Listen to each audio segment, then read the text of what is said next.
Howdy there, YouTube. Back again with another episode of something.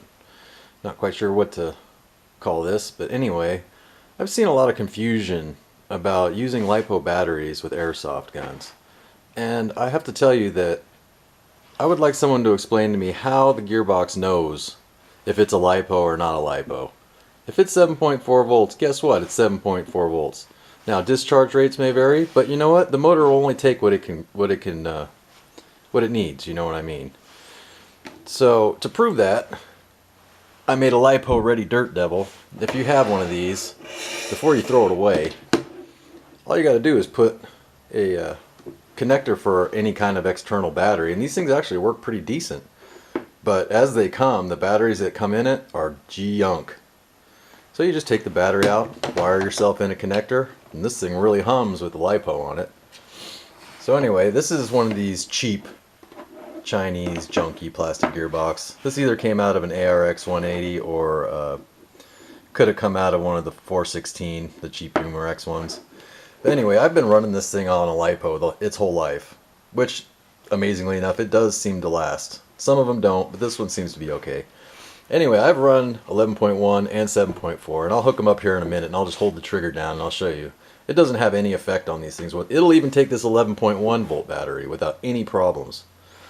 So before you get into the whole, no, it's not LiPo ready, pretty much anything's LiPo ready. As long as you keep, you know, the battery voltages within the normal range. If you're going to throw a 36 volt LiPo on any airsoft gun, it's going to burn it up.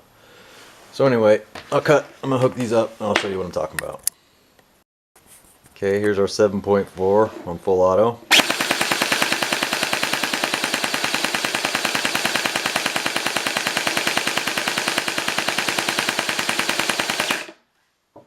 There you go, there's 7.4. Now we'll kick it up to 11.1, and I'll show that even this POS can handle that.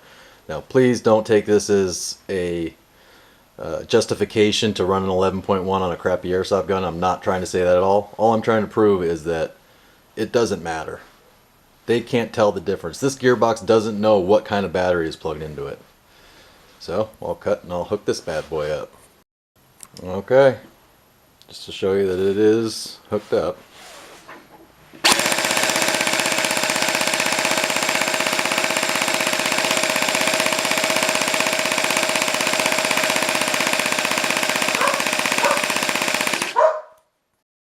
Alright, well, I got the dog barking, and the motor's a little bit warm. But you can see it didn't even slow down. So I would definitely not take this whole not LiPo ready thing to heart. If it's a 7.4 volt battery and your gun runs on a 9.6, guess what? This is not gonna hurt it at all. And it's a lot smaller, so you can fit it into tighter spaces. So that's just this. And I've seen it a lot. I mean a lot. So it's obviously out there that, oh no, your gun ain't LiPo ready. And I've seen it printed on boxes LiPo ready. But how the heck does the gearbox know? You saw me, I just held that trigger down. There was no detrimental effect to the gearbox whatsoever. Everything in this is plastic except for the spring and the motor housing. So there's that. So anyway, now I'm going to show you how to make your Dirt Devil Express V6 into something that's actually useful for picking up dirt. So ironically, I'm using a vacuum belt to hold it on here, but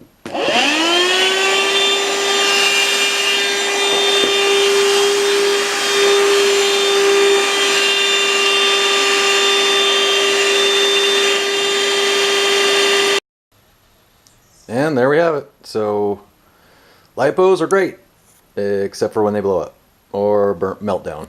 But that's why they have the little, you know, battery charge dealios for the ends when you're playing in a game, so that you don't burn your gun up while it's in your hands.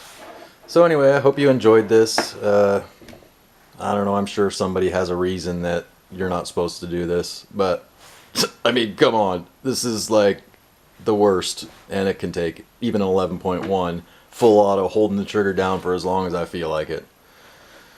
So with that being said, I will see you next time. And for today's extra content, I have this kind of unusual mess knife, military mess knife. Oh, you're not going to focus, huh? You son of a...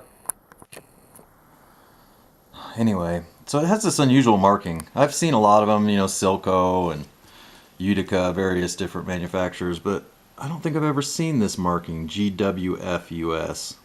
It's the only one I've ever seen. I couldn't find anything about it online. There was a reference to GWF as meaning the Great White Fleet, but that would have been way before this knife was made. Like 40 years, 50 years before this knife was made. So it obviously doesn't stand for that.